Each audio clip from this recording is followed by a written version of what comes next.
Hello, my dear students. As you all know that we have been discussing chapter 1 from English and Communication semester 1, that is Hinduism, and which is actually a lecture delivered by Swami Vivekananda in Chicago in 1893 when he went for the World Conference of Religions. Okay, so this is it.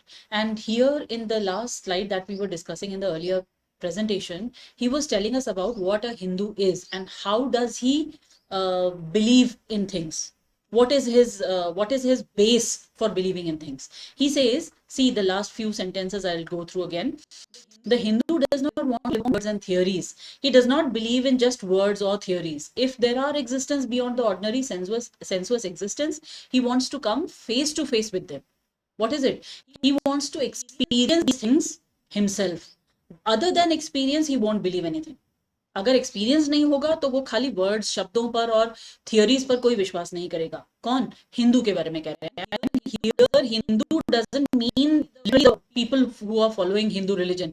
Hindu means सारे वो व्यक्ति जो तर्क पर आधारित होकर के अपनी किसी भी चीज को किसी भी चीज पर विश्वास करते हैं. ठीक है. Hindu means the whole lot. And because at that time India only represented Hindus, we were majority that time. Okay, so इसलिए उन्होंने हिंदू. और यहाँ पर जो हिंदू ये बता रहे हैं एक्चुअली ये हिंदू भी नहीं है, ये है हिंदुइज्म, और वी शुड कॉल इट सनातन धर्म. हमें सनातन धर्म के बारे में ये बता रहे हैं कि क्या सनातन धर्म है और वो कैसे चीजों पर विश्वास करता है. तो विश्वास करने के लिए क्या है, उसका एक ही तरीका है कि वो उससे फेस टू फेस होना चाहता है, मतलब आमना सामना करना चाहता है. ठीक है. सुनी सुनाई बातों पर विश्वास नहीं करता. If there is a soul in him which is not matter, अगर उसके अंदर कोई ऐसी चीज है जो चेतन है, सोल यहाँ पर मतलब चेतनता, कॉन्शियसनेस है सोल का मतलब. ठीक है. अगर कोई चीज ऐसी है जो कॉन्शियस है और जो कि मैटर नहीं है, क्योंकि नेचुरली मैंने आपको बताया था कोई भी चीज डेड, मैटर मीन्स डेड, जैसे हिंदी में कहते हैं ना, और कोई भी चीज जो डेड होगी वो किसी कॉन्शियस चीज को जन्म नहीं दे सकती है. तो अगर कोई सोल है एक चीज और कोई चीज मैटर है जो कि मैटर नहीं है, सोल मैटर नहीं है, यानी कि if there is an all merciful universal soul, अगर सोल है जो ऑल मर्सीफुल है, यूनिवर्सल है. ठीक है.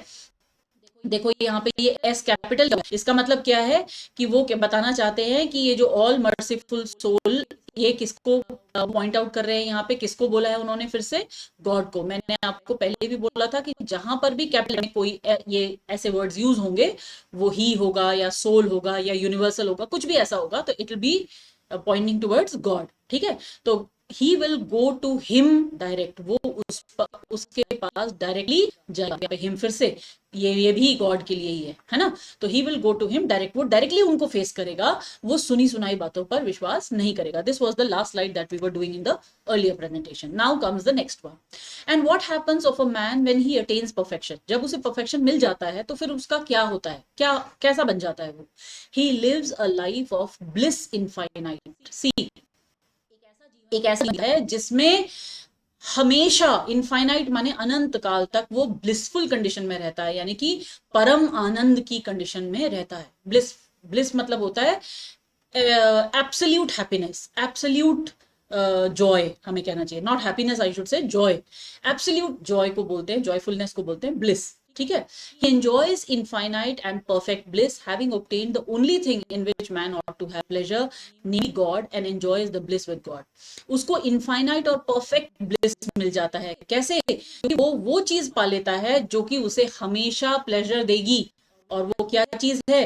गॉड. आनंद, उसे पूरा जो आनंद, परम आनंद जो उसे मिलेगा वो कहाँ मिलेगा? गॉड में मिलेगा. तो गॉड को पा करके, ईश्वर वो परफेक्ट ब्लिसफुल कंडीशन में हो जाता है. ठीक है.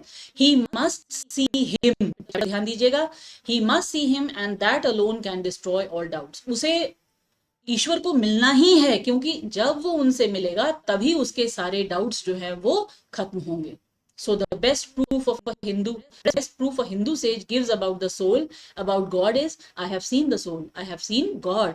इसलिए सबसे सुंदर प्रूफ अगर कोई हिंदू संत देता है गॉड के बारे में या आत्मा के बारे में, तो वो बोलता है मैंने सोल देखा है, मैंने गॉड को देखा है. मतलब इससे ज्यादा और क्या प्रूफ हो सकता है? ठीक है.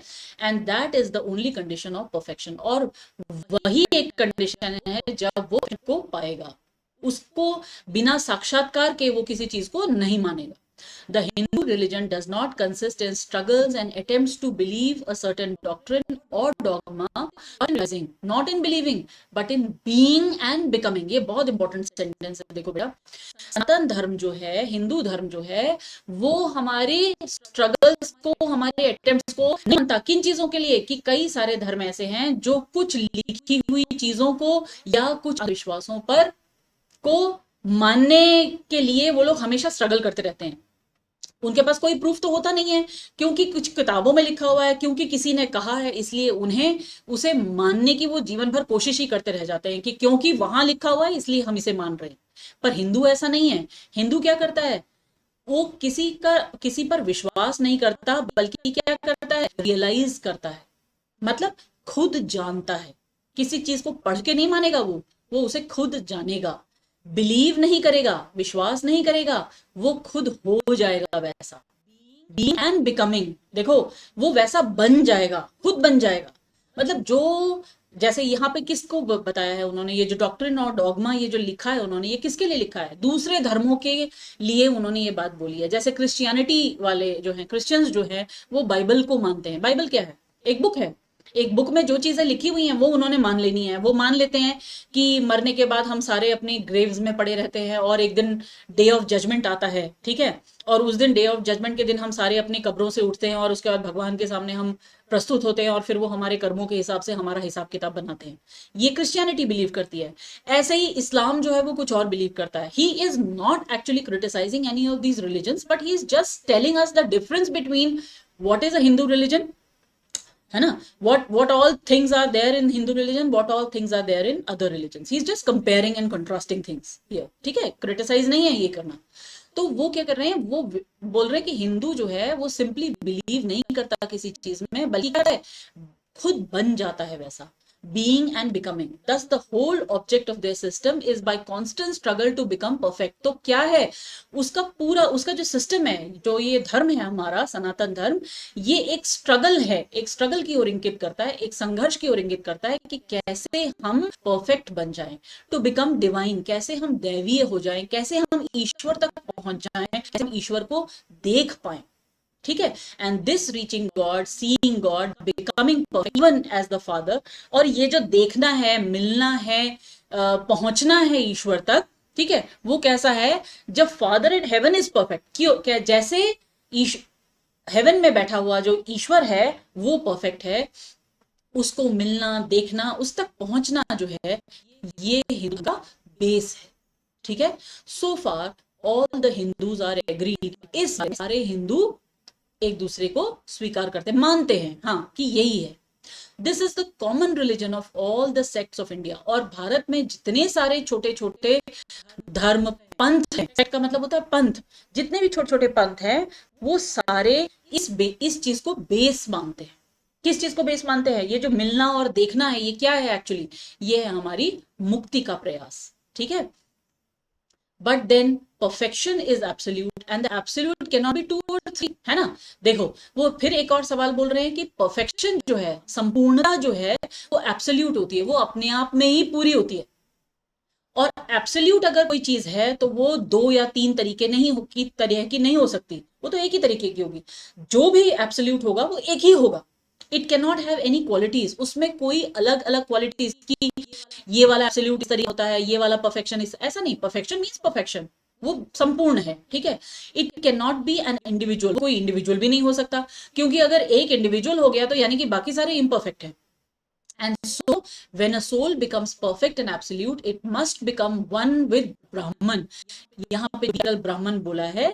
ये ब्राह्मण हमारा आज के धर्म वाला या हमारी जाति वाला ब्राह्मण यानी गॉड के लिए कहा गया है, ठीक है? तो जब सोल परफेक्ट हो जाती है, एब्सोल्यूट हो जाती है, तो वो गॉड की के साथ मिल जाती है, ठीक है? उसका उसमें समायोजन हो जाता है। And it would only realise the Lord as the perfection, the reality of its own nature and existence, the existence absolute, knowledge absolute and bliss absolute. और वो बोल रहे हैं कि लॉर्ड को परफेक्शन की तरह वो तभी जान पाएगा जब उसका खुद का नेचर और एग्जिस्टेंस जो है एब्सोल्यूट हो जाएगा, ज्ञान परफेक्ट हो जाएगा और उसका परम आनंद परफेक्ट हो जाएगा। We have often read this called the losing individuality and becoming a stock or a stone. अक्सर हमने ऐसा सुना है कि व्यक्ति अपनी इंडिविजुअलिटी, अपना जो उसका अपना व्यक्तित्व होता है वो खो देता है। जब वो इस कंडीशन में आता है तो वो एक व्यक्ति नहीं रह जाता, बल्कि क्या हो जाता है, वो भगवान के साथ एक हो चुका होता है। इसलिए वो किसी लकड़ी या पत्थर से ज्यादा कुछ नहीं रह जाता, क्योंकि उसकी अपनी इंडिविजुअलिटी तो कुछ बची नहीं उसके बाद। ठीक है, he just had scars that never felt a wound. वही व्यक्ति घावों पर है जिसे कभी कोई घाव मिला ना हो, ये लिखा है यहाँ पर, इसका ये मीनिंग है। ठीक है, वही व्यक्ति घावों पर हंस सकता है जिसे कभी कोई घाव नहीं मिला हो। मतलब वही व्यक्ति जानेगा, यानी कि जिसने घाव पाया है उसे ही पता चलेगा कि घाव की क्या वैल्यू है, स्कार्स की, दागों की, चोट की क्या वैल्यू है ना। ये जो हमारे शरीर पर स्कार्स पड़े होते हैं, उसको, वो स्कार्स वाले व्यक्ति को ही मालूम होगा कि वुंड क्या चीज होती है, घाव क्या चीज होती है। ठीक है, आगे देखिए। I tell you it is nothing of the kind, if it is happiness to enjoy consciousness of this small body, it must be greater happiness to enjoy the consciousness of two bodies, the measure of happiness increasing with the consciousness of an increasing number of bodies, the aim, the ultimate of happiness being reached when it would become a universal consciousness. वो बोलते हैं कि ये कोई बड़ी चीज नहीं है समझने के लिए। देखो, अगर हमारी इस छोटे से शरीर में हमने चेतनावस्था पा ली, कॉन्शियसनेस पा लिया, तो हम प्रसन्न हो जाएंगे। अगर हमने दो बॉडीज की चेतनावस्था को पा लिया, कॉन्शियसनेस को पा लिया, हम टू बॉडीज को एक्सपीरियंस कर पा रहे हैं, तो वो और ज्यादा हैप्पीनेस क्रिएट करेगा। ऐसे ही जैसे जैसे हम नंबर ऑफ बॉडीज को बढ़ाते जाएंगे तो हमारा मेजर ऑफ हैप्पीनेस बढ़ता जाएगा। तो अल्टीमेट हैप्पीनेस कब मिलेगी हमें? जब हम यूनिवर्सल कॉन्शियसनेस के साथ मिल जाएंगे। यूनिवर्सल कॉन्शियसनेस मतलब क्या? जो चेतनता पूरे विश्व में है, पूरी सृष्टि में है, और वो चेतनता किसकी है? वो गॉड की है। ठीक है, तो अगर गॉड की कॉन्शियसनेस के साथ हम मिल जाते हैं तो that will be perfect happiness. ठीक है, therefore to gain this infinite universal individuality, this miserable little prison individuality must go। तो वो बोल रहे हैं, इसलिए अगर हमें इस जो सृष्टि की इंडिविजुअलिटी है, सृष्टि के साथ हमें एक होना है, ये पूरी जो यूनिवर्सल कॉन्शियसनेस है, अगर उसके साथ हमें एक होना है तो हमें इस छोटे से प्रिजन से बाहर निकलना पड़ेगा। और वो कौन सा प्रिजन है? इंडिविजुअलिटी, हमारा अपना व्यक्तित्व। हम जब इस मैं से बाहर निकल जाएंगे और हम यूनिवर्सल कॉन्शियसनेस में एक हो जाएंगे तो हम फिर इस प्रिजन से मुक्ति पा जाएंगे। Then alone can death cease when I am one with life. जब मैं जीवन के साथ एक हो जाऊंगा तो डेथ फिर मुझे छू नहीं सकती, क्योंकि तब मैं सिर्फ सोल रह जाऊंगा। Then alone can misery cease when I am one with happiness itself. मेरा दुख, दारिद्र्य, दर्द तब अपने आप कम हो जाएगा जब मैं प्रसन्नता या आनंद के साथ एक हो जाऊंगा। जब मैं आनंद हो गया खुद ही, तो फिर दुख और परेशानी तो मेरे को आनी नहीं है। Then alone can all error cease when I am one with knowledge itself. सारी कमियां, सारी हमारी जो गलतियां हैं वो सब खत्म हो जाएंगी जिस दिन मैं खुद ज्ञान स्वरूप बन जाऊंगा। और ये जो लिखा हुआ है ना यहाँ पे देखो, जब ये जो लाइफ लिखा हुआ है ना, या फिर यहाँ लिखा हुआ है हैप्पीनेस, है ना, और यहाँ पे लिखा हुआ है ज्ञान, ये सब किसके लिए इंगित किया हुआ है? गॉड के लिए। ये सारी चीजें क्या है? ईश्वर के पास हैं। अगर हम उसी में चले जाएंगे तो हमारी सारी दुख, हमारी मृत्यु का जो चक्कर है, हमारी जो कमियां हैं वो सारी हमारी खत्म हो जाएंगी। And this is the necessary scientific conclusion. और यहाँ पे जो वैज्ञानिक कंक्लूजन है वो क्या है? Science has proved to me that physical individuality is a delusion. Science prove कर चुका है कि ये जो हमारी भौतिक इंडिविजुअलिटी है, मेरा जो भौतिक व्यक्तित्व है, वो खाली एक धोखा है। अल्टीमेटली हम क्या हैं? एनर्जी हैं। एंड कैसी एनर्जी है? We have come from a bigger source of energy. हम किसी बड़े एनर्जी के सोर्स से छोटी छोटी एनर्जीज के रूप में यहाँ पे हैं। ठीक है, तो फिजिकल इंडिविजुअलिटी कुछ भी नहीं है, वो एक खाली धोखा है। आगे देखते हैं, देखिए। That really my body is one little continuously changing body in an unbroken ocean of matter. एक मैटर जो है, जड़ता का एक बड़ा सा ओशन है, बड़ा सा समुद्र है, उसमें हम क्या कर रहे हैं? कंटिन्यूसली बॉडीज चेंज कर करके एनर्जी को ट्रांसफर करते जा रहे हैं।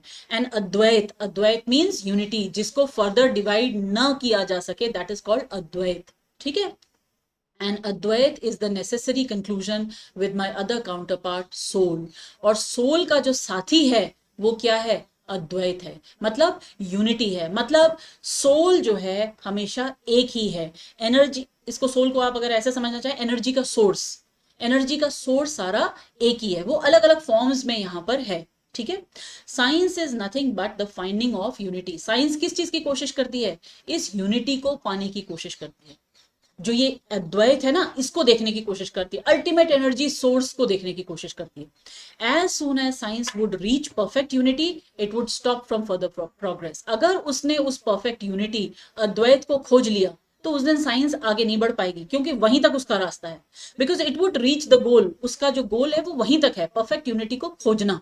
ठीक है, दस chemistry could not progress further when it would discover one element out of which all other elements could be made. ऐसे ही केमिस्ट्री उस दिन खत्म हो जाएगी, उससे आगे नहीं बढ़ पाएगी, जिस दिन वो एक ऐसा एलिमेंट खोज लेगी जिससे सारे एलिमेंट बने हैं। वो उसी की खोज चल रही है कि कोई ऐसा एलिमेंट है क्या जिससे कि बाकी सारे एलिमेंट्स उसी के पार्ट हों।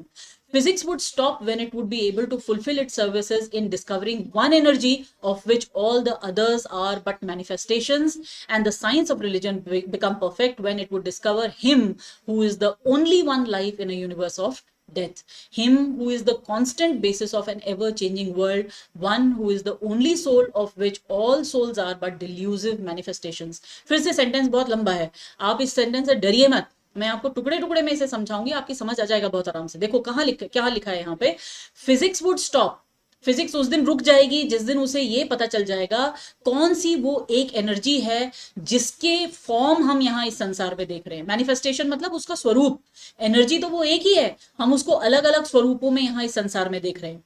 जैसे अभी देखो एक चीज तो प्रूव हो ही चुकी है ना, कि energy can not be created nor can it be destroyed, ये तो प्रूव हो चुका, साइंस ये प्रूव कर चुकी है। एनर्जी ना तो क्रिएट की जा सकती है ना डिस्ट्रॉय की जा सकती है। आपने बचपन में साइंस में पढ़ा होगा कि जब हम नेल को, कील को हम जब हैमर से मारते हैं दीवार में, तो क्या होता है, वो कील का जो टिप होता है वो गर्म हो जाता है, जिस पे हम हैमर मार रहे होते हैं वो गर्म हो जाता है।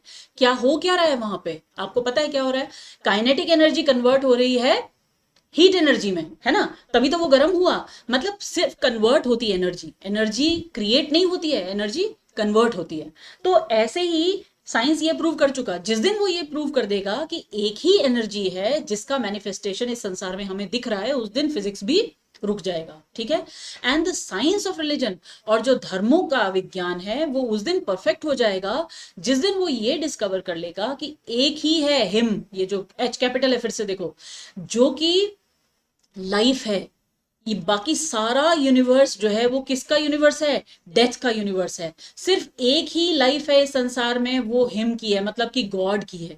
ठीक है, वही बेसिस है, वही बेस है, वही फाउंडेशन है इस एवर चेंजिंग वर्ल्ड में। सारे जो चेंजेस हो रहे हैं इस वर्ल्ड में, उस वन लाइफ की वजह से हो रहे हैं, उस गॉड की एनर्जी की वजह से हो रहे हैं। One who is the only soul, एक वही है जो चेतन है, जो कॉन्शियस है, ठीक है, जो जीवित है, जो जागृत है, एक वही है, of which all souls are but delusive manifestations.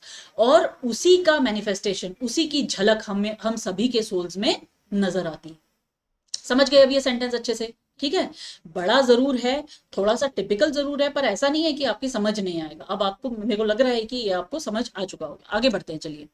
Thus it is it through multiplicity and duality that the ultimate unity is reached। इसी मल्टीप्लिसिटी मतलब अनेकता, डुअलिटी मतलब जहां अलग अलग है, ये एक है, ये एक है, ये एक है, फॉर्म है ना। तो ये मल्टीप्लिसिटी और इसी डुअलिटी के थ्रू हम कहां पहुंचेंगे?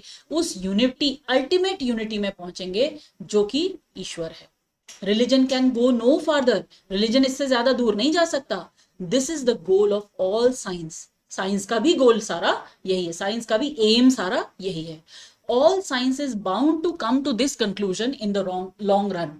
सारा विज्ञान अल्टीमेटली कभी ना कभी इसी कंक्लूजन तक पहुंचेगा कि सारी एनर्जी एक ही है। हमें वो अलग अलग फॉर्म्स में दिखती है यहाँ पर एनर्जी एक है। Manifestation and not creation is the word of science today. Manifestation, देखो क्रिएशन की बात नहीं करता आप साइंस कभी भी, वो क्रिएशन के बारे में कोई डिस्कशन नहीं करता। साइंस किसके बारे में बात करता है? हमें क्या मैनिफेस्ट हो रहा है, क्या दिख रहा है, हमें क्या यहाँ पे नजर आ रहा है, किस फॉर्म में नजर आ रहा है, उसकी बात करता है science. And the Hindu is only glad that what he has been cherishing in his bosom for ages is going to be taught in more forcible language and with further light from the latest conclusions of science. और हिंदू इस बात से बहुत खुश है कि जो उसने अपने हृदय में छुपा के रखा था कई सदियों से, आज वो एक बहुत ही फोर्सिबल, एक बहुत फोर्सफुल लैंग्वेज, ये फोर्सिबल लैंग्वेज क्या है, साइंस, साइंस के थ्रू आज वो सभी लोग जानने समझने की कोशिश कर रहे हैं और उसे प्रमाणित करने की कोशिश कर रहे हैं. ये फोर्सिबल लैंग्वेज साइंस है, क्योंकि साइंस तर्क पर आधारित होती है तो उसे सब लोग मानते हैं. ठीक है. Descend we now from the aspirations of philosophy to the religion of ignorant. अब हम वहां से नीचे उतर के आते हैं, हम फिलोसफी तक की अभी बात कर रहे थे और अब हम इग्नोरेंट के रिलीजन्स की तरफ जाते हैं, जो अज्ञानी हैं उनके धर्म की तरफ देखते हैं. At the very outset, I may tell you that there is no polytheism in India. ऐसी कोई बात नहीं है कि इंडिया में पॉलीथीज्म, थीज्म मतलब होता है मत, है ना, नास्तिकता, अलग अलग तरीके के आस्तिक लोग नहीं है. In every temple, if one stands by and listens, one will find the worshippers applying all the attributes of God, including omnipresence, to the images. है ना. आप क्या देखोगे वहां पे, किसी भी मंदिर में आप अगर रुक जाओगे, सुनोगे उन्हें, तो वहां पे जो पूजा करने वाले लोग होते हैं, जो वर्शिपर्स होते हैं वहां पे, वो सारी क्वालिटीज गॉड की और उसकी ओमनी प्रेजेंस को, गॉड जो हर जगह सर्वव्यापी है, जो उसकी सर्वव्यापकता है, उसको किस में लाके केंद्रित कर देते हैं, इमेजेस में लाके केंद्रित कर देते हैं, मतलब मूर्तियों में लाके केंद्रित करते हैं. It is not polytheism. अगर हम हिंदुओं को बाहर से देखें तो हमें लगेगा कोई हनुमान को मानता है, कोई राम को मानता है, कोई कृष्ण को मानता है ना, कोई शिव जी को मानता है, ऐसे अलग अलग देवी देवता, कोई देवियों को मानता है. तो ये पॉलीथीज्म नहीं है, ये ऐसा नहीं है कि हम अलग अलग भगवानों को मानते हैं, ऐसा नहीं है. It is not polytheism, nor would the name henotheism explain the situation. ऐसा भी नहीं है कि हम उसे बोलें कि नहीं ये हीनोथीज्म है. हीनोथीज्म माने कि बिल्कुल धर्म ही अलग अलग है सबके, ऐसा कुछ नहीं है. ठीक है. क्या है देखो, the rose called by any other name would smell as sweet. Names are not explanations. अगर हम किसी को नाम दे देते हैं तो उससे वो एक्सप्लेन नहीं हो जाता. हमने हनुमान कहा, राम कहा, कृष्ण कहा, शिवजी कहा, हमने जो सब भी ये नाम रहे, भगवान को किसी भी नाम से पुकारो हैं तो वो भगवान ही. यहीं पर वो यही कहना चाह रहे हैं. रोज को, गुलाब को आप किसी भी भाषा में किसी भी और नाम से बुलाओ, वो उतनी ही स्वीट स्मेल देगा, है ना, उसकी स्मेल नहीं चेंज हो जाएगी. I remember as a boy hearing a Christian missionary preach to crowd in India. मैं बचपन में सुन रहा था एक क्रिश्चियन मिशनरी जो है वो भारत में लोगों को कुछ बता रहे थे. Among other sweet things he was telling them was that if he gave a blow to their idol with his stick, what could it do. वो बोल रहे हैं कि वो बाकी सारी अच्छी अच्छी बातें तो वो बता ही रहे थे, साथ में उन्होंने एक बार ऐसे बोला कि अगर मैं तुम्हारी मूर्ति को, हिंदुओं से बोल रहे होंगे वो, कि अगर मैं तुम्हारी मूर्ति को छड़ी से मार दूं तो वो क्या कर सकती है मूर्ति. One of his hearers sharply replied. एक जो सुन रहा था उसको बुरा लगा होगा तो उसने तीखे स्वर में आवाज बताया, if I abuse your God what can he do. अगर मैं तुम्हारे भगवान को गाली दूं, अब्यूज करना माने बुरे शब्द, अपशब्द कहना, है ना, अगर मैं तुम्हारे भगवान को अपशब्द कहूं तो वो भी क्या कर लेंगे. ठीक है. He would be punished, you would be punished, said the preacher. तो जो पादरी था या जो प्रीचर था उसने बोला कि तुम्हें फिर सजा मिलेगी, व्हेन यू डाई, जब तुम मरोगे उसके बाद तुम्हें सजा मिलेगी. तो वो बोल रहे, so my idol will punish you when you die. तो मेरी मूर्ति भी तुम्हें पनिश करेगी जब तुम मरोगे. रिटोर्टेड द हिंदू. उसने भी वैसा ही जवाब दे दिया. Tree is known by it's fruit. किसी भी पेड़ को हम उसके फलों से जानते हैं. When I have seen amongst them that are called idolaters men and like of whom in morality and spirituality and love I have never seen anywhere, I stop and ask myself, can sin beget holiness. वो देखो वो कितना सुंदर इन्होंने sentence कहा है यहाँ पे. मैंने अपने आसपास मूर्ति पूजक देखे हैं, जिन्हें मूर्ति पूजक कहा जाता है. आइडोलेटर्स मतलब जो मूर्तियों को पूजते हैं. मैंने अपने आसपास ऐसे लोग देखे हैं. ठीक है. और मैंने उनके जैसे कोई और देखे नहीं जो बहुत नैतिक हों, जो बहुत स्पिरिचुअल हों और प्रेम से भरे हुए हों. मैंने ऐसे तो कहीं उनके जैसे लोग मैंने कहीं और देखे ही नहीं. तो मैं अपने मन में ये सोचता हूं, क्या पाप करने से होलीनेस मिल जाएगी. मतलब बाकी धर्मों, क्यों बोल रहे हैं ये स्वामी विवेकानंद, मैं आपको ये भी बताती हूँ. कई धर्मों में मूर्ति पूजा को पाप माना जाता है. वो बोलते हैं कि जब भगवान का कोई स्वरूप है ही नहीं तो आप मूर्ति पूजक बनके, जैसे मतलब I am not against any religion here, I am just telling you the facts. ठीक है. जैसे काफिर कहते हैं, जो भी इस्लाम को नहीं मानता उन्हें वो लोग काफिर कहते हैं. और इस्लाम क्या है, मूर्ति पूजा नहीं करता. क्रिश्चियंस क्या है, मूर्ति पूजा नहीं करते. तो वो बोलते हैं कि क्या इतने प्यारे लोग, क्या इतने नैतिकता से भरे हुए आइडोलेटर्स, मूर्ति पूजकों को मैं कहूं कि वो पापी हैं? क्या उस पाप से, मतलब जिसका बेस पाप हो, क्या वो संत बन सकते हैं? अब ये किसकी ओर इशारा कर रहे हैं यहाँ पे, मैं आपको बताऊं। ये जो पूरा सेंटेंस इन्होंने कहा है ना कि मैंने देखे हैं लोग, उन्होंने किसको देखा था? श्री रामकृष्ण परमहंस को। बेलूर मठ में देवी की मूर्ति थी, मैं आपको बता रही थी पिछले प्रेजेंटेशन में भी, कि स्वामी ये रामकृष्ण परमहंस जब कभी कभी अपनी देवी से नाराज भी हो जाया करते, काली माँ की पूजा करते थे, काली माता से नाराज भी हो जाया करते थे वो, ठीक है, गुस्सा हो जाते थे, ऐसे जैसे कि वो सामने कोई उनकी दोस्त हो या मित्र हो कोई, या उनकी सगी संबंधी हो कोई, ऐसे नाराज हो जाया करते थे।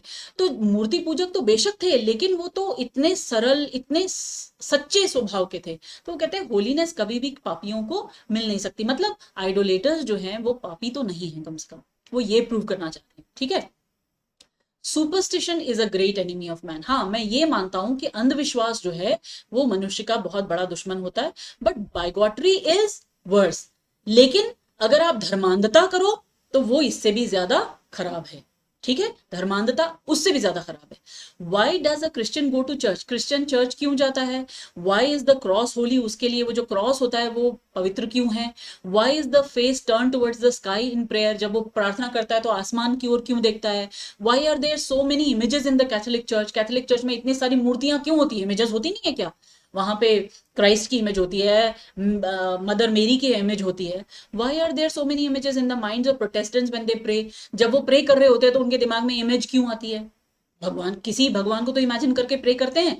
माई brethren, we can do more thinking about anything without a mental image than we can live without breathing. बहुत मुश्किल है। अगर हम, वो कह रहे हैं मेरे भाइयों, हम अगर अपनी आंख बंद करके कोई इमेज बनाकर प्रार्थना करेंगे तो शायद वो ज्यादा सफल रहेगी, बजाय वो उतना ही आसान है जितना कि सांस लिए बिना हम नहीं रह सकते ना। जैसे सांस लेना हमारे लिए बहुत आसान है, ऐसे ही जब हम प्रार्थना कर रहे हैं और हमारे दिमाग में कोई मेंटल इमेज बन रही है, वो भी उतना ही आसान है। By the law of association the material image calls up the mental idea and vice versa. क्या होता है? हम एसोसिएट करते हैं चीजों को, उस मटीरियल इमेज जो भौतिक हमें मूर्ति दिखाई देती है उससे हमारे दिमाग में आइडिया बनता है, और उस आइडिया से हम ईश्वर तक पहुंचने की कोशिश करते हैं। This is why the Hindu uses an external symbol when he worships. ये प्रमाणित करा स्वामी विवेकानंद ने कि हिंदूज जो हैं वो क्यों एक बाहरी सिंबल, बाहरी सिंबल मतलब आइडल, मतलब मूर्ति, यहाँ पे बाहरी सिंबल किसको कहा उन्होंने? मूर्ति को, है ना, कि इसीलिए वो मूर्ति यूज करता है जब वो प्रार्थना करता है।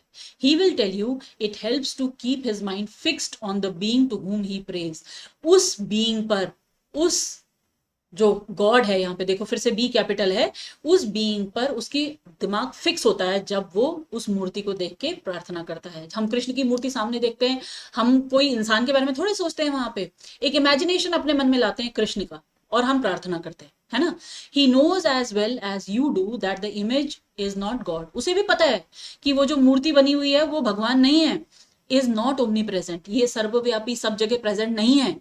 Finer all, how much does omnipresence mean to almost the whole world? अच्छा ये बताओ, हम बोलते हैं सर्वव्यापकता ईश्वर की, कौन कौन मानता है इस बात को? It stands merely as a word, a symbol, has God superficial area? ये तो एक सिंबल की तरह है। हम बोलते हैं सर्वव्यापी है, सर्वव्यापी मतलब क्या? क्या वहां हमको कृष्ण दिख रहे हैं, वहां हनुमान दिख रहे हैं? नहीं, ये जो हमें सृष्टि नजर आ रही है ये सारी की सारी वही है, ईश्वर ही है। तो एक, ये सुपरफिशियल एरिया कोई एक बंधा हुआ एरिया नहीं है भगवान का, है ना। वो तो सर्वव्यापी मतलब सर्वव्यापी मतलब पूरी सृष्टि में वही है, ठीक है। आगे देखिए, if not, when we repeat that word omnipresent, we think of the extended sky or of space, that is all।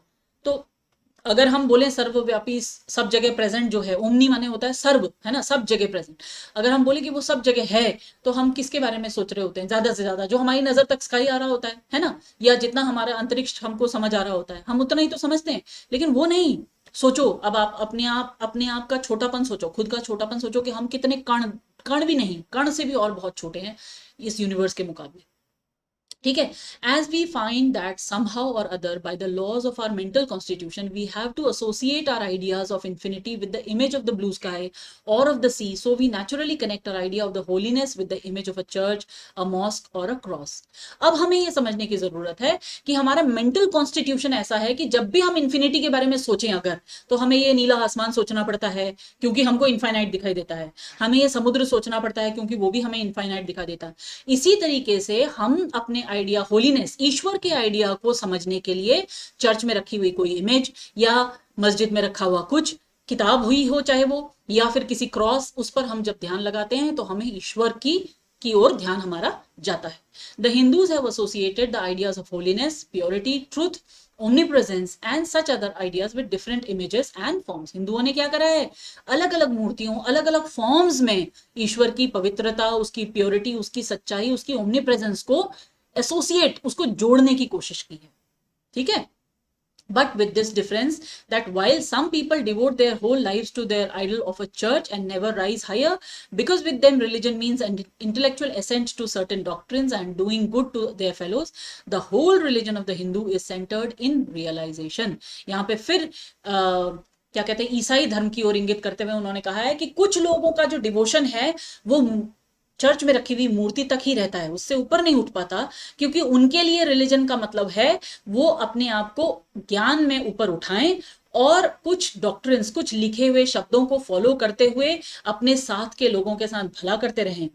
जबकि हिंदू के साथ क्या है, उसका पूरा धर्म जो है इस बात पर केंद्रित है कि वो अपने आप को रियलाइज करे, वो क्या है, वो है क्या, वो अपने आप को खोजने में लगाए. ये हिंदू धर्म है. बाकी धर्म क्या कर रहे हैं, किताबों में लिखी हुई किसी चीजों को फॉलो कर रहे हैं. जैसे उसमें लिखा है do good to others, Bible में लिखा है दूसरों के साथ भला करो, है ना, तो वो भला कर रहे हैं दूसरों का. बस उस किताब में जितना लिखा है वो उतने तक ही सीमित है. जबकि हिंदू धर्म क्या है, वो खुद को खोज रहा है, वो किसी लिखे हुए डॉक्ट्रिन को नहीं मान रहा, वो अपने आप को जानने की कोशिश, मैं कौन हूं, है ना, मैं कहां से आया, मेरा किसके साथ संबंध है, ये सारी चीजें रियलाइज करने के लिए हिंदू अपने आप को केंद्रित कर देता है अपने धर्म में. ठीक है. अब देखो आगे, man is to become divine by realising the divine. अगर वो डिवाइन से मिल लेगा, वो ईश्वरीय तत्व से मिल लेगा, तो वो खुद ईश्वर हो जाएगा. आइडल्स और टेम्पल्स और चर्चेस और books are only the supports. चाहे मूर्ति हो, चाहे मंदिर हो, चाहे चर्च हो, चाहे किताबें हो, वो क्या है, हमारे को उस रास्ते में ले जाने के लिए मदद करने वाली चीजें हैं, है ना, हेल्प है वो ऑफ हिज स्पिरिचुअल चाइल्डहुड. क्योंकि अभी हम बच्चे हैं तो बच्चों को रास्ता दिखाने के लिए कुछ चाहिए. ये किताबें, ये मूर्तियां, ये मंदिर, ये चर्च, ये सारे हमको रास्ता दिखा रहे हैं. But on he must progress. लेकिन उसने आगे बढ़ते जाना है, प्रोग्रेस करते जाना है. He must not stop anywhere. External worship, material worship, says the scripture, is the lowest stage.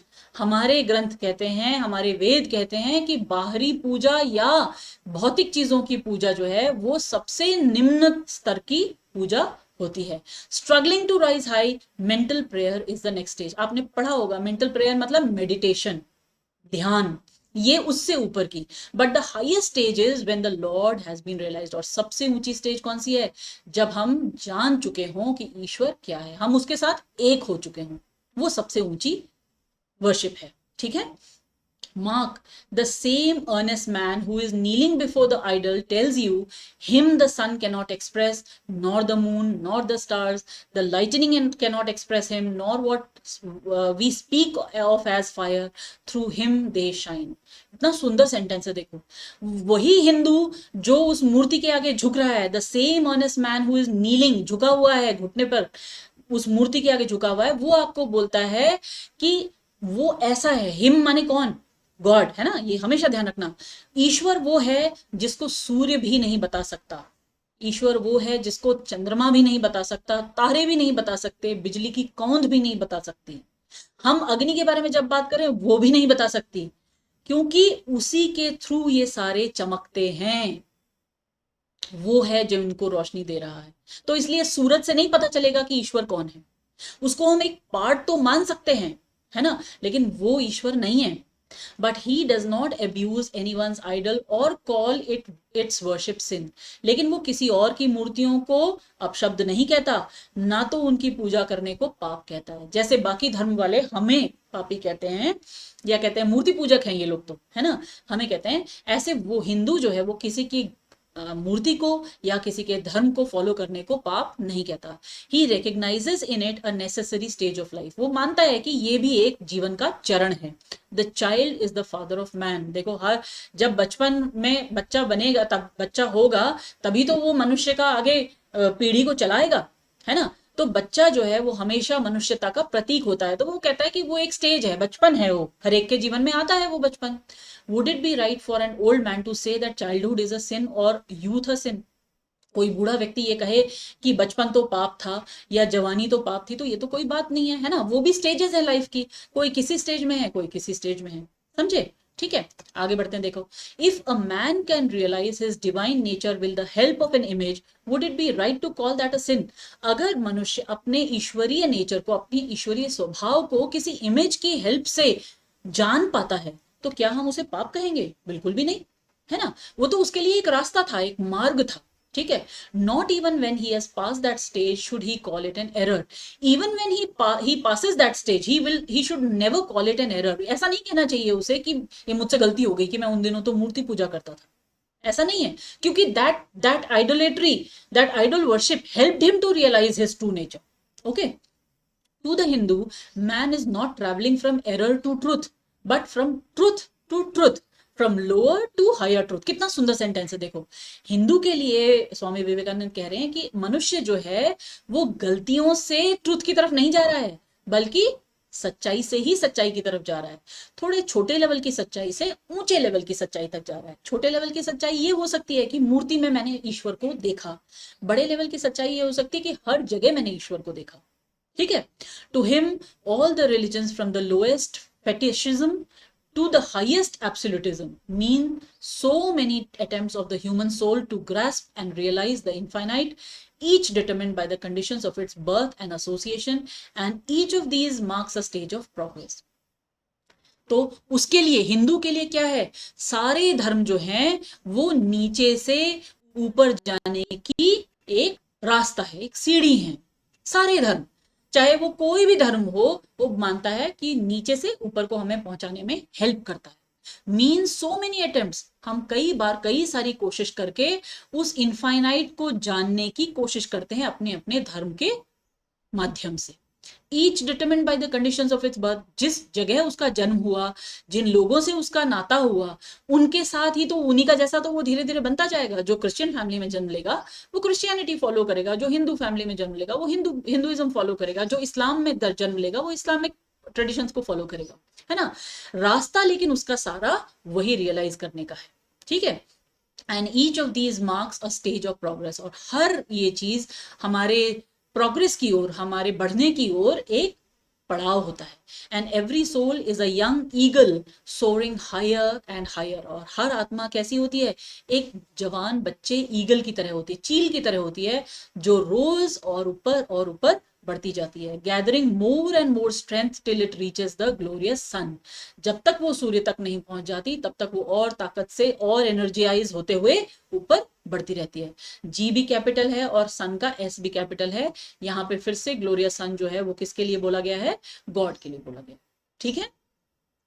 सो आगे देखो, unity in variety is the plan of nature. ठीक है, देखो वैरायटी तो बहुत सारी है हमारे पास, लेकिन हर वैरायटी में यूनिटी के दर्शन हमें हो जाएंगे। नेचर का ही प्लान है, and the Hindu has recognised it, और हिंदू इसे समझता है। Every other religion lays down certain fixed dogmas and tries to force society to adopt them। बाकी सारे religions, धर्म जो हैं, वो कुछ ना कुछ उन्होंने fixed ideas बना रखे हैं और अपने समाज को वो force करते हैं कि वो उन्हें माने। It places before society only one coat which must fit Jack and John and Henry all alike।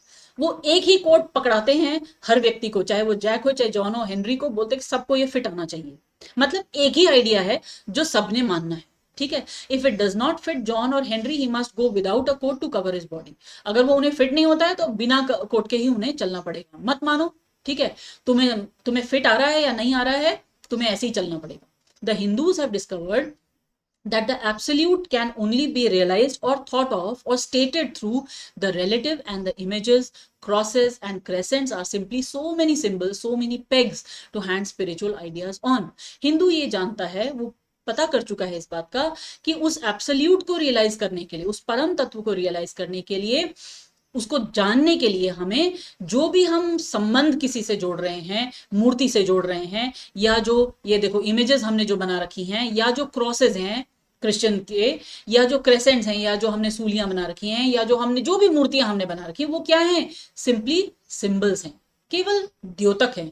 एक ऐसी खूंटी है, पैग माने होती खूंटी, एक ऐसी खूंटी है वो सारी जिस पर हम अपने स्पिरिचुअल आइडियाज को टांग सकते हैं कि ठीक है, इस मूर्ति के थ्रू मैं रियलाइज करना चाहता हूँ। ठीक है, it is not that this help is necessary for everyone, जरूरी नहीं है ये खूंटियां जो हैं, चाहे वो इमेजेस की हो, चाहे क्रॉसेस की हो, चाहे क्रेसेंट्स की हो, ये खूंटियां हर एक के लिए जरूरी हो। ऐसा हो सकता है कि कई लोगों को इसकी जरूरत ना पड़े, but those that do not need it have no right to say that it is wrong. लेकिन जिनको इन खूंटियों की जरूरत नहीं पड़ती, वो ये कहने का उनको अधिकार नहीं है कि ये खूंटियां गलत है। कोई उन खूंटियों की हेल्प से चल रहा है, किसी को खूंटियों की जरूरत नहीं है। यहां पर भी वो बाकी धर्मों की ओर पॉइंट आउट कर रहे हैं जो ये कहते हैं कि हिंदूज तो मूर्ति पूजा करते हैं। Nor is it compulsory in Hinduism, Hinduism में भी ये कंपलसरी नहीं है, जरूरी नहीं है कि हम किसी मूर्ति के आगे ही बैठकर प्रार्थना करें। आपने ऐसे लोग भी देखे होंगे जो गुफाओं में बैठ करके ध्यान करते हैं, उनके आगे मूर्ति थोड़े होती है ना। सो ये अपना अपना तरीका है। पर वो कह रहे हैं सीधी सी बात ये कि बाकी धर्मों के लोगों को ये इजाजत बिल्कुल नहीं मिल जाती कि वो हिंदुओं से ये कहें कि क्योंकि तुमने तो मूर्ति पूजा कर रहे हो तुम, इसलिए ये तो बिल्कुल पाप है, ये तो बिल्कुल गलत है। ऐसा कोई नहीं कह सकता किसी के लिए भी। ठीक है, one thing I must tell you, idolatry in India does not mean anything horrible. मूर्ति पूजा जो इंडिया में चल रही है वो कोई डरावनी नहीं है, वो कोई खराब नहीं है। It is not the mother of harlots, ऐसा नहीं है कि इससे हमने बहुत सारे गलत चीजों को जन्म दे दिया। On the other hand it is the attempt of undeveloped minds to grasp higher spiritual truths. जो लोग उतने डेवलप्ड नहीं हैं उनके लिए स्पिरिचुअल ट्रूथ्स तक जाने का, उस अल्टीमेट सच्चाई तक जाने का वो एक तरीका रहे हैं। क्या? मूर्ति। ठीक है, ये इट किसके लिए कहा है? आइडोलेट्री के लिए, कि आइडोलेट्री जो है उनकी हेल्प करता है। ठीक है, मूर्ति पूजा उनको हेल्प करता है। The Hindus have their faults, they sometimes have their exception. उनकी भी, हिंदुओं ऐसा नहीं है कि उनमें कोई कमियां नहीं है, उनमें भी कोई कोई कमियां हैं, but mark this, they are always for punishing their own bodies and never for cutting the throats of their neighbours. अगर उनसे गलती होती है, इस बात को ध्यान रखें, वो कहते हैं कि अगर हिंदुओं से गलती हो रही है तो वो अपने आप को पनिशमेंट देंगे, ना कि अपने पड़ोसियों के गलों को काटेंगे। मतलब आक्रामकता नहीं दिखाएंगे, दूसरे को सजा नहीं देंगे। अगर गलती हो रही है तो खुद को ही पनिश करेंगे उसके लिए। If the Hindu fanatic Burns himself on the fire, अगर वो क्या कहते हैं, लकड़ियों के ढेर पर चढ़ करके अपने आप को जला देता है, हिंदू फैनेटिक, अगर जो फैनेटिक मतलब होता है जो एक्सट्रीमली किसी चीज में बिलीव करता है, धर्मांध कहो आप इसे। ठीक है, अगर वो किसी समाधि पर चढ़ करके अपने आप को जलाता है, he never lights the fire of inquisition. वो कभी किसी और पर नहीं करेगा ऐसा। ठीक है, and even this can not be laid at the door of his religion any more than the burning of witches can be laid at the door of Christianity. और देखो, ये भी हम उसके धर्म की ओर दोष नहीं दे सकते इस बात को। क्रिश्चियनिटी में भी तो कह रहे हैं, कई लोगों को विचेस मान करके जला देते हैं, है ना। तो अगर उनके क्रिश्चियनिटी में विचेस को जलाना नहीं है, तो ऐसे ही हमारे धर्म में भी ऐसे चढ़ के जलना नहीं है। अगर कोई कर भी रहा है तो हम इसका दोष धर्म पर नहीं डाल सकते। To the Hindu, then the whole world of religions is only a traveling, a coming up of different men and women through various conditions and circumstances to the same goal. तो हिंदू के लिए इस पूरी दुनिया के जितने भी सारे रिलीजन्स हैं वो क्या हैं? एक यात्रा पथ है, एक ट्रैवल है। हम कहां से कहां तक पहुंचना चाहते हैं? अलग अलग मनुष्य जो हैं, अलग अलग कंडीशंस में रह करके, अलग अलग सर्कमस्टांसेस में रह करके एक ही गोल की तरफ जा रहे हैं। और वो गोल क्या है? Realisation of God. ठीक है, ईश्वर को प्राप्त करना। ठीक, every religion is only evolving a God out of the material man. हर रिलीजन जो है गॉड को कहां से इवॉल्व कर रहा है? एक मटीरियल भौतिक मनुष्य से उसको उसकी इवोल्यूशन की ओर जा रहा है। And the same God is the inspirer of all of them. और वही ईश्वर सभी को इंस्पायर कर रहा है, सभी को प्रेरित कर रहा है। Why then are there so many contradictions? तो इतने सारे विरोधाभास क्यों हैं, इतने सारे contradictions क्यों हैं? They are only apparent, says the Hindu. ये तो खाली दिखते हैं, कह रहा है Hindu. The contradictions come from the same truth adapting itself to the varying circumstances of different natures. Because there are different circumstances with different people, so these contradictions are just on the surface. They are not really there. It just appears that there are differences, but there are no such differences. ठीक है, it is the same light coming through glasses of different colours. अगर एक ही light को आप glass में पार कर दो, prism से पार कर दो, तो वो 7 अलग अलग रंगों में दिखती है ना, वो लाइट, लेकिन होती क्या है, एक ही तो होती है, वो हमें अलग अलग कलर्स में नजर आती है। एंड दीज क्यों नजर आती है, क्योंकि उसका डिफरेंट अलग अलग उसके लेंथ जो है वो अलग अलग है, वेवलेंथ तो सबकी अलग अलग है, तो इसलिए वो अलग अलग दिखती है। And these little variations are necessary for purposes of adaptation, और ये छोटे छोटे वेरिएशंस होने भी चाहिए ताकि हमको दूसरे को भी समझना और सहना आ सके, ठीक है। But in the heart of everything the same truth reigns, हर हृदय में एक ही सच्चाई है। The Lord has declared to the Hindu that his carnation as Krishna, I am in every religion as the thread through a string of pearls. जब कृष्ण के रूप में हिंदुओं के लिए भगवान धरती पर आए थे, तो उन्होंने कहा था, मैं हर धर्म में ऐसे पिरोया गया हूं जैसे कि मोती पिरोया जाता है किसी तार में। Wherever thou sees extraordinary holiness and extraordinary power raising and purifying humanity, know thou that I am there. जहां कहीं भी तुम देखो कि बहुत पवित्रता और बहुत असीम शक्ति कहीं ऊपर उठती हुई दिखेगी तुम्हें, तो वहां पर जान लो कि मैं वहां हूं। नो दाउ मीन्स यू, तुम जान लो कि मैं वहां हूं। And what has been the result, और इसका नतीजा क्या निकला? I challenge the world to find throughout the whole system of Sanskrit philosophy any such expression as that the Hindu alone will be saved and not others. वो बोलते हैं, मैं challenge करता हूं पूरी वर्ल्ड को, कहीं पर भी संस्कृत फिलॉसफी में वो ढूंढ लें ऐसे एक्सप्रेशंस जो कि सिर्फ हिंदू के मुंह से निकले हैं और किसी ने नहीं कहे। सेज व्यास, व्यास ऋषि ने कहा, we find perfect men even beyond the pale of our caste and creed, हमारी कास्ट और क्रीड के बाहर भी हमें परफेक्ट लोग मिल सकते हैं, मिलते हैं। कहा, one thing more, how then can the Hindu, whose whole fabric of thought centers in God, believe in Buddhism which is agnostic or in Jainism which is atheistic?